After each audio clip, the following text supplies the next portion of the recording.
Hello, welcome to the editorial course. 1 जनवरी 2021 के editorial का एनालिसिस। जो फ्रेशर्स हैं वो एडिटोरियल क्वेश्चन सॉल्व करने के पहले इस वीडियो को देखें, और जो सीनियर स्टूडेंट्स हैं, पहले बहुत सारे सेट प्रैक्टिस मॉक टेस्ट वगैरह कर चुके हैं, एग्ज़ाम देने का एक्सपीरियंस है और उनका इंग्लिश बहुत अच्छा है, वो पहले जा कर के इस एडिटोरियल पे बेस्ट क्वेश्चंस को क्वेश्चन एंड सॉल्यूशन सेक्शन में दिए गए क्वेश्चंस को सॉल्व करें और तब यहाँ पर आएँ वीडियो को देखने के लिए। तो चलिए शुरुआत करते हैं। India must रीबफ। रीबफ का मतलब frustrate, foil. Attempts by the OIC to interfere in its internal affairs. India को OIC के उन प्रयासों को असफल करना पड़ेगा जो प्रयास OIC कर रही है भारत के इंटरनल अफेयर्स में इंटरफेयर करने का। OIC क्या है और कौन से इंटरनल अफेयर्स में OIC ने भारत की किस इंटरनल अफेयर्स में इंटरफेयर करने का प्रयास किया, ये सारी बातें हम लोग इस एडिटोरियल में सीखेंगे। साथ ही साथ बहुत सारे नए वर्ड सीखेंगे जो टाइटल से ही शुरुआत हो गया, रीबफ। यदि हम किसी के अटेम्प्ट्स को रीबफ करते हैं तो इसका मतलब होता है, अच्छा सुनिए एक बात और, कि आप पेन पेपर लेकर बैठिए ताकि जो जो वर्ड्स आपने रीडिंग किया होगा, आप इस वीडियो को देखने से पहले कंप्लीट एडिटोरियल आर्टिकल को आप रीडिंग करेंगे, ठीक है, और उसमें से वर्ड्स और फ्रेजेस को नोट करेंगे। उम्मीद है कि आपने ऐसा कर लिया होगा, ठीक है। तब यहाँ पर जो हम एक्सप्लेन कर रहे हैं वर्ड्स और फ्रेजेस, वो आप अपने नोटबुक में नोट करते जाएं, ताकि आप जब सेट बनाएं इस पे बेस्ट, जो कि क्वेश्चन एंड सॉल्यूशन सेगमेंट में दिया हुआ है, तब वहाँ आपको इससे काफ़ी मदद मिलेगी। इंडिया मस्ट रीबफ मतलब रीबफ अटेम्प्ट्स। तो हमने बताया रीबफ अटेम्प्ट्स का मतलब किसी के प्रयासों को असफल कर देना। अटेम्प्ट्स किसके द्वारा किया जा रहा है? OIC के द्वारा। OIC क्या है भी बताएंगे। और OIC ने अटेम्प्ट्स क्या किया है, क्या प्रयास किया है भाई? तो इंटरफेयर करना चाह रहा था OIC भारत के इंटरनल मैटर्स में, ठीक है। आगे चलिए पढ़ते हैं article. The improvement in India's ties with the Gulf countries is often cited as a major success. Bharat का जो संबंध है गल्फ कंट्रीज के साथ, उसमें काफ़ी इम्प्रूवमेंट हुआ है और इसको अक्सर एक मेजर सक्सेस के रूप में दर्शाया जाता है।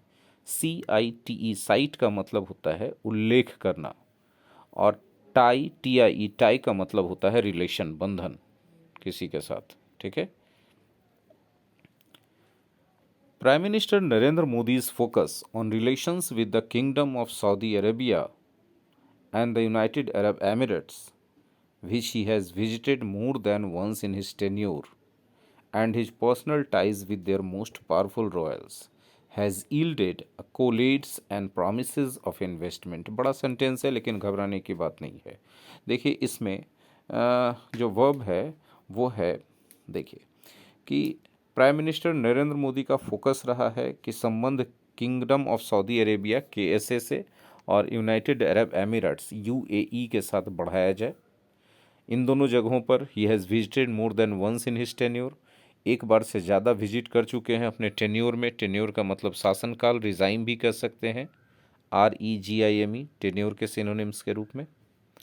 तो मतलब UAE और KSA में, किंगडम ऑफ सऊदी अरेबिया में, मोदी साहब एक से ज़्यादा बार विजिट कर चुके हैं अपने शासनकाल के दौरान। And his personal ties with their most powerful Royals, और उनका जो व्यक्तिगत संबंध है वहाँ के सबसे शक्तिशाली रॉयल्स के साथ। रॉयल्स मतलब राजवंशों के साथ, जो वहाँ के जो सुल्तान लोग हैं, जो बादशाह लोग हैं वहाँ के। Has yielded accolades. Yield accolades का मतलब होता है प्रशंसा दिलाना, प्रशंसा लाना। तो उनके इस संबंध के कारण प्रशंसा मिला है। एंड प्रोमिसेस ऑफ इन्वेस्टमेंट, और इन्वेस्टमेंट के प्रोमिसेस मिले हैं। तो इन्वेस्टमेंट के प्रोमिसेस का मतलब कौन कहाँ इन्वेस्ट करेगा? तो किंगडम ऑफ सऊदी अरेबिया और यूनाइटेड अरब एमिरेट्स के जो रॉयल फैमिलीज़ हैं, बड़े बड़े राजशाही खानदान जो वहाँ हैं, ठीक है, उन लोगों ने बहुत प्रशंसा किया है भारत का। किसके कारण? मोदी के पर्सनल रिलेशन के कारण, और भारत में अपना पैसा इन्वेस्ट करने के बारे में प्रॉमिस किया है। In March 2019, it resulted in then External Affairs Minister Sushma Swaraj addressing the 57-member Organization of Islamic Cooperation in Abu Dhabi, a breakthrough for India। देखिए, इसका जो इतना अच्छा संबंध है मोदी साहब का वहाँ के रॉयल्स के साथ, कि इसका परिणाम ये हुआ कि उस समय के मार्च 2019 की बात बताई जा रही है, उस समय के एक्सटर्नल अफेयर्स मिनिस्टर जो थी सुषमा स्वराज थी, उनको एक मौका मिला कि जो 17 मेंबर का एक ऑर्गेनाइजेशन है Islamic cooperation, organization of Islamic cooperation, Abu Dhabi में उसके 57 मेंबर के उस ऑर्गेनाइजेशन को उन्होंने संबोधित किया। तो ये बड़ी बात होती है कि एक सेक्युलर राष्ट्र जहाँ पर मेजॉरिटी में हिंदू हैं, वहाँ के एक प्रतिनिधि ऑर्गेनाइजेशन ऑफ इस्लामिक कोऑपरेशन, जिसमें 57 मेंबर्स हैं और 57 मेंबर्स पूरे के पूरे सारे मुस्लिम कंट्रीज़ हैं, वहाँ पर जा कर के उनको संबोधित करने का मौका मिलता है अबू धाबी में, बहुत बड़ी बात है। एक ब्रेक थ्रू फॉर इंडिया है। मतलब ब्रेक थ्रू कहा जाता है किसी सडन मिलने वाले अचीवमेंट या सक्सेस को। जाहिर सी बात है, यूनाइटेड अरब अमीरात्स और किंगडम ऑफ सऊदी अरेबिया के साथ और मुस्लिम कंट्रीज़ के साथ इतना अच्छा संबंध सडनली हो गया मोदी जी के अपने व्यक्तिगत संबंध वहाँ के रॉयल्स के साथ अच्छा रहने के कारण, और उनका जो फोकस रहा, उनकी डिप्लोमेटिक जो पॉलिसीज़ रही हैं उनके कारण, कि इतना बड़ा मौका भारत को मिला। अब क्या फ़ायदा हो रहा है इस मौके से, इसको देखते हैं आगे। The government's outreach to the grouping, इस समूह तक भारत की पहुंच, इस सरकार, केंद्र सरकार, भारत सरकार की पहुंच, was seen as a way of strengthening ties with the Muslim world, including West Asian countries where more than 6 million Indians live and work.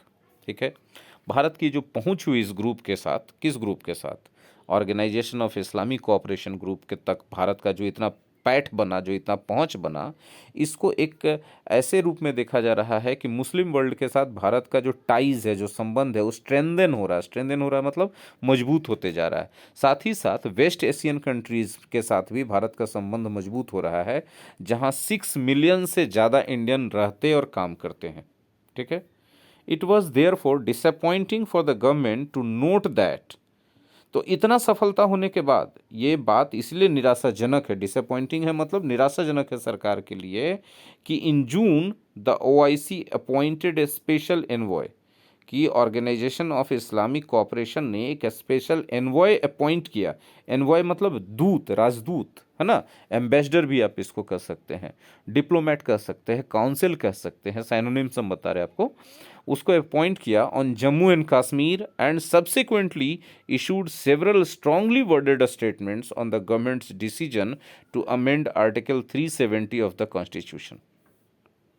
Jammu Kashmir के लिए उन्होंने अलग से एक राजदूत अपॉइंट कर दिया ओआईसी ने, और उसके बाद सब्सिक्वेंटली मतलब आफ्टर दैट, सब्सिक्वेंटली मतलब आफ्टर दैट इशूड, जारी किया सेवरल स्ट्रांगली वर्डेड स्टेटमेंट। यदि कोई स्टेटमेंट स्ट्रांगली वर्डेड है मतलब उसमें कठोर शब्दों का उपयोग किया गया है, गवर्नमेंट के इस डिसीजन पर स्टेटमेंट जारी किया गया, बहुत सारा स्ट्रांगली वर्डेड स्टेटमेंट। और डिसीजन कौन सा, कि अमेंड जो किया गया भारत सरकार के द्वारा आर्टिकल 375 ऑफ द कॉन्स्टिट्यूशन, इसके विरोध में कठोर शब्दों के साथ बयान जारी किए, बहुत सारे बयान जारी हुए। The supreme court verdict on the Ayodhya dispute, खाली आर्टिकल 370 पर नहीं, अयोध्या डिस्प्यूट पर, अयोध्या विवाद पर जो सुप्रीम कोर्ट का वर्डिक्ट आया, इस पर भी आलोचना सरकार की करते हुए ओआईसी ने बयान जारी किया कठोर शब्दों में। ठीक है, एंड सिटीजनशिप अमेंडमेंट एक्ट 2019 में जो लाया गया, जिसको सीएए भी बोलते हैं, उसके खिलाफ भी बयान जारी किया ओआईसी ने कठोर शब्दों में। जाहिर सी बात है ओआईसी जो है अपना लिमिट क्रॉस कर रहा है। ठीक है, आप हमको इज्जत दिए, हम इसके लिए आभारी हैं, हम आपके साथ भी तो संबंध अच्छा रखे, हम आपके घर में झांकने नहीं जाते हैं, आप मेरे घर में क्यों झांक रहे हैं कि हम क्या कर रहे हैं, कौन सा कानून बना रहे हैं, कोर्ट क्या फैसला दे रहा है। अब आपसे पूछ के, आपके देश से पूछ के हमारे देश का कोर्ट, सुप्रीम कोर्ट फैसला देगा? आपके देश से पूछ करके हमारे देश में कानून बनेगा कि सीए लागू होगा कि नहीं होगा? ये सही है कि गलत है, हम लोग डिसाइड करेंगे। आप कौन होते हैं बोलने वाले? इसीलिए टाइटल दिया गया कि India must rebuff attempts by the OIC. OIC के प्रयासों को असफल करना पड़ेगा इंडिया को, और ओआईसी प्रयास कर रहा है इंटरनल अफेयर्स में इंटरफेयर करने का। ये पूरी तरह से इंटरफेरेंस है और एकदम एनक्रोचमेंट है। इंटरफेरेंस हम थोड़ी कहेंगे इसको। आगे पढ़ते हैं। And last week according to Pakistani officials, पिछले सप्ताह पाकिस्तानी ऑफिशियल्स के अनुसार, the OIC decided to convene a special meeting. Convene a meeting का मतलब होता है मीटिंग बुलाना, मीटिंग का आयोजन करना, सभा का आयोजन करना। तो कन्वीन ए मीटिंग नहीं है, कन्वीन ए स्पेशल मीटिंग है। तो स्पेशल मीटिंग का आयोजन किया, ठीक है, डिसाइड किया आयोजन करने का इस्लामाबाद में इन 2020 में, to discuss the Kashmir issue and the repercussions of the CAA। और ये मीटिंग किस लिए आयोजन करने का तय किया इस्लामाबाद में, कि कश्मीर के इशू पर डिस्कस किया जाएगा और CAA के जो रिपरकशंस होंगे, रिपरकशंस का मतलब रिजल्ट्स, कॉन्सिक्वेंसेस, खास करके किसी काम का, किसी डिसीजन का बुरा रिजल्ट आने वाला होता है, बुरा कॉन्सिक्वेंस, बैड कॉन्सिक्वेंस आने वाला होता है, निगेटिव रिजल्ट आने वाला होता है, तब उसको रिपरकशन कहते हैं, ठीक है। तो उस रिपरकशन को भी डिस्कस किया जाना था। After the discussions the Saudi foreign minister had in Islamabad, ठीक है। ये सब डिसाइड कब किया गया, जब सऊदी के फॉरेन मिनिस्टर ने इस्लामाबाद में एक डिस्कशन किया वहाँ के नेताओं के साथ। उसके बाद OIC ने ऐसा एक मीटिंग कन्वीन करने का डिसाइड किया कि 2020 में इस्लामाबाद में एक मीटिंग रखा जाएगा, इसमें हम लोग कश्मीर का इशू डिस्कस करेंगे और CAA का क्या कुपरिणाम निकलने वाला, दूरगामी दुष्परिणाम निकलने वाला, इस पर डिस्कस करेंगे। तो रिपरकशन को आप दुष्परिणाम भी कह सकते हैं ना। It should be clear to the government that the engagement with the grouping this year was a miscalculation। अब एडिटर यहाँ पर अपनी राय दे रहे हैं कि सरकार को स्पष्ट रूप से समझ लेना चाहिए कि OIC ग्रुपिंग के साथ जो भारत का संबंध बना, एंगेजमेंट हुआ, संबंध बना, वह एक मिसकैलकुलेशन था। भारत अच्छे से समझ नहीं पाया OIC की मंशा को, उनके सोच को, उनके रवैये को, उनके अप्रोच को, उनके एटीट्यूड को।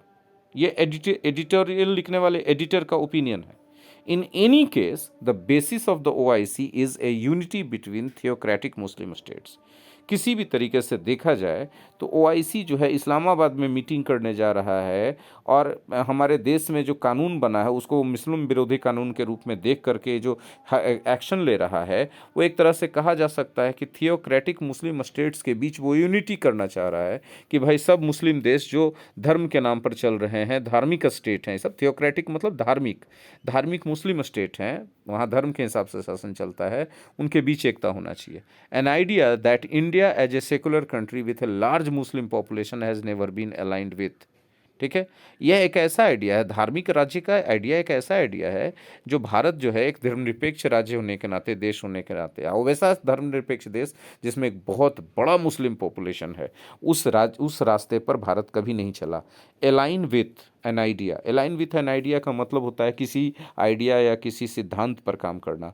तो यह धार्मिक राज्य के सिद्धांत पर भारत कभी काम नहीं किया, क्योंकि यह धर्मनिरपेक्ष राज्य है। हालांकि यहाँ मुस्लिम बहुत बड़ी संख्या में है, फिर भी धर्मनिरपेक्ष राज्य होने के कारण भारत ने कभी भी थियोक्रेटिक स्टेट के रूप में कभी सोचा नहीं, अपने आप को कभी देखा नहीं। At all costs attempts by the OIC to make statements and arrogate to itself the well being of India's Muslims must be rebuffed as gross interference. किसी भी कीमत पे जो OIC का प्रयास है इस तरह के बयानबाजी करने का और अपने आप को दिखाने का, एरोगेट टू इटसेल्फ, अपने आप को दिखाने का कि वो वेल बीइंग है ऑफ भारत के मुस्लिमों का, वो शुभ चिंतक है, वेल बीइंग का मतलब शुभ चिंतक है, इस प्रयास को मस्ट बी रिबफ्ड, एकदम पूरी तरह से असफल किया ही जाना चाहिए एक ग्रॉस इंटरफेरेंस के रूप में। मतलब भारत को इसकी निंदा करनी चाहिए, क्रिटिसाइज करना चाहिए। रिबफ करना चाहिए मतलब फ्रस्ट्रेट करना चाहिए, फॉइल करना चाहिए, क्रिटिसाइज करना चाहिए, डिसअप्रूव करना चाहिए कि OIC ऐसा कैसे कर सकता है। भारत के मुस्लिम भारत के नागरिक हैं, उनका बुरा भला सोचना भारत की जिम्मेवारी है, न कि OIC की, सिर्फ इस वजह से कि वो मुस्लिम है, ठीक है। हाउएवर, हालांकि new Delhi must note that, new Delhi को यह बात अवश्य गौर करना चाहिए कि OIC's recent statements also stem from a broader tussle within the grouping that has become a concern for traditional leaders, ठीक है, दिल्ली को ये बात भी गौर करना पड़ेगा। दूसरा पक्ष रख रहे हैं यहाँ पर एडिटोरियल साहब कि ओआईसी का जो रिसेंट स्टेटमेंट्स अभी आया है भारत के खिलाफ कड़े शब्दों वाला स्टेटमेंट, वो स्टेम फ्रॉम हुआ है, निकला है एक बहुत बड़े टसल से जो ग्रुप के अंदर चल रहा है। टसल का मतलब आपस में टकराव चल रहा है ग्रुप के अंदर। That has become a concern for traditional leaders, जो परंपरागत नेताओं के बीच आप एक चिंता का विषय बन गया है ये जो टसल हो रहा है ओआईसी ग्रुप के अंदर। The KSA and the UAE, ये जो ट्रेडिशनल लीडर्स कौन है?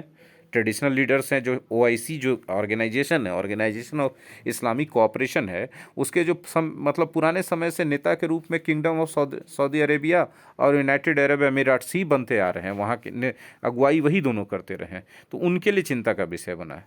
The challenge comes chiefly from Malaysia, और ये जो चुनौती आ रहा है इंटरफेयर करने वाला मामला वाला, ये मुख्य रूप से मलेशिया से आया है, where prime minister Mahathir Mohamad has revived his plans for a reformed OIC. ठीक है, और इस जगह पर जो वहाँ के जो मलेशिया के प्राइम मिनिस्टर हैं महाथिर मोहम्मद, उन्होंने रिफॉर्म्ड ओआईसी के अपने प्लान को रिवाइव किया है। ठीक है, मतलब ओआईसी में वो बदलाव लाना चाहते हैं और उसके लिए उन्होंने प्लान दिया था, उस प्लान में उन्होंने कोई चेंजेस किए हैं। And has enlisted other challengers to the Riyadh Abu Dhabi domination of the pan Islamic movement including Iran, Turkey and Qatar. ठीक है, और उन्होंने एनलिस्ट किया है, सूची जारी किया है दूसरे चैलेंजर्स का, जो चैलेंजर्स किसके लिए हैं? रियाद अबू धाबी के लिए। ठीक है, Riyadh Abu Dhabi domination of the pan Islamic movement, ये जो पैन इस्लामिक मूवमेंट है, ऑल इस्लामिक मूवमेंट है, जिसमें कि ईरान, टर्की, कतर भी शामिल हैं, उसके चैलेंजर्स के रूप में, रियाद अबू धाबी के चैलेंजर्स के रूप में कुछ देशों को मलेशिया के प्राइम मिनिस्टर महाथिर मोहम्मद ने लिस्ट बनाया है एक। ठीक है, in that sense the OIC's criticism of India is a clear attempt at reaffirming its leadership of the movement।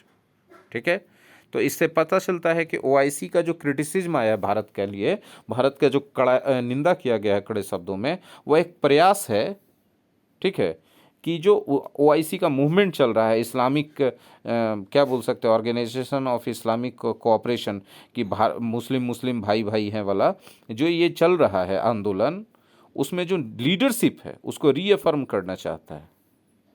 तो जाहिर सी बात वो अपने आप को मुस्लिम का हिमायती दिखलाएगा, उसका रहनुमा दिखलाएगा, उसका शुभचिंतक दिखलाएगा, तभी ना ऐसा करेगा। New Delhi must strengthen ties with its strategic partners.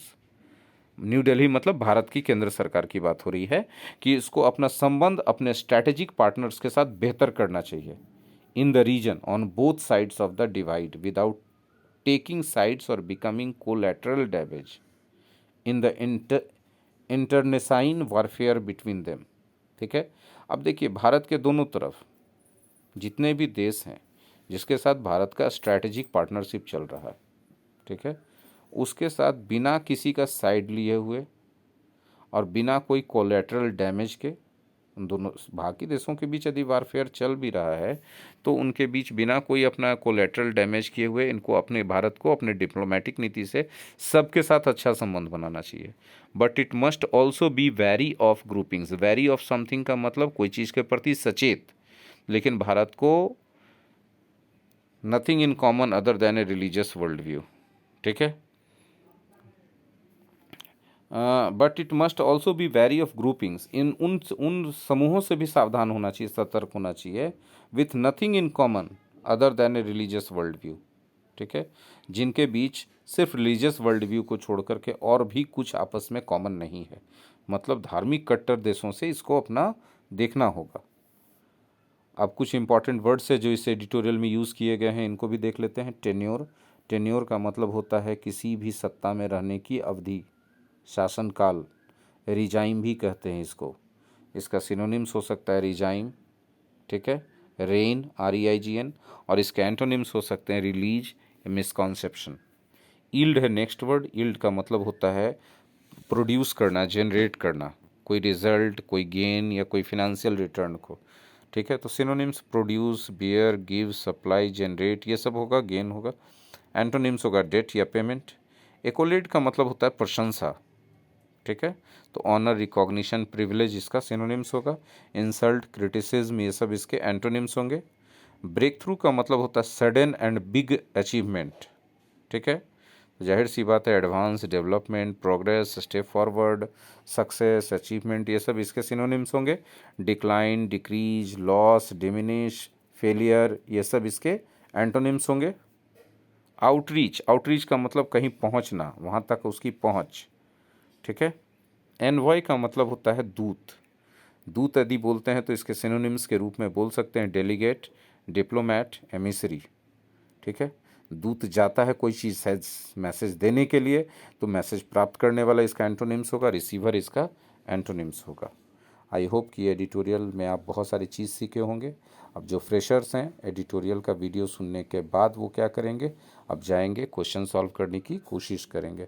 और जो फ्रेशर्स हों तो पहले ही क्वेश्चन सॉल्व कर लिए होंगे, एडिटोरियल सुनने के बाद उनको और अच्छा से पता चलेगा कि इस वर्ड का क्या मीनिंग है, तो जो गलतियाँ हुई हैं क्यों हुई हैं पता चल जाएगा। और बाकी लाइव क्लासेस में तो हम आप लोग को बताएंगे ही, है ना। जब लाइव क्लासेस लेंगे तो कोई डाउट या रहेगा कन्फ्यूज़न, तब वो हमसे पूछा जाएगा, ठीक है। आज पहला दिन में तो हम रखे हैं, फर्स्ट डे हमने रखा है डाउट क्लियरेंस, शाम में 6 बजे। धन्यवाद।